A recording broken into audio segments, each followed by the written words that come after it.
Magluluto tayo ngayon ng breakfast dinner. Bakit tinawag siyang breakfast dinner?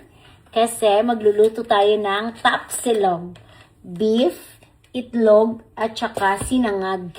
Or sa Ilonggo, kalo-kalo, fried egg, English. Dali, samahan niyo ako.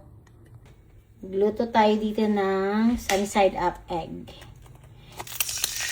So, naglagay namin. Kaya, ayan. Asin. Plastic. Ayan. So, meron tayo ditong beef. Napaka-super thin siya.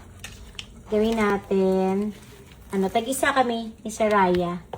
And ni Rex. Ayan. Salt. Saka pepper. Kabilaan. And another pepper. Ito na yung ating itlog. Yes. Nagluto yung asawa ko dito ng kanyang steak. Pwede natin lutuan ng ating beef tapa. Salt at pepper lang yan, guys. Napakasimple lang. Wala nang iba't ibang marinade ka. Sa madali ang dinner. Ayan. Ala! Meron siya, oh. Meron siya. Huwag natin overcook yung ating beef. Sangag na tayo. Garlic rice muna tayo dito. Maraming garlic. Tara! And then, I have a leftover rice. So, isangag natin ito. Para hindi masarap yan kasi may karne. Dagdag na tayo ng butter. Okay na yan. Brown na. Mag-ano tayo. Magsangag.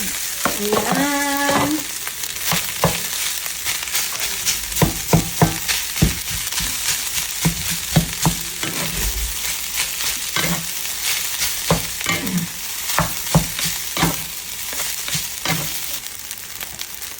Ayan, luto na yung ating garlic rice. Ayan, dito plating na tayo. Rice. Garlic rice. Konti lang. And the sunny side up egg on the top. O, diba? Tapa. Taran! Yeah. Gonna put our salad dyan. Where's our parmesan, anak? Parmesan. Tada! O, diba? It's dinner time. So guys, so akala nyo breakfast yan kasi may itlog, tapa, at saka siningag or fried rice and salad. Pero hindi yan breakfast. Dito sa US, ang tawag dyan is breakfast dinner. Ayan.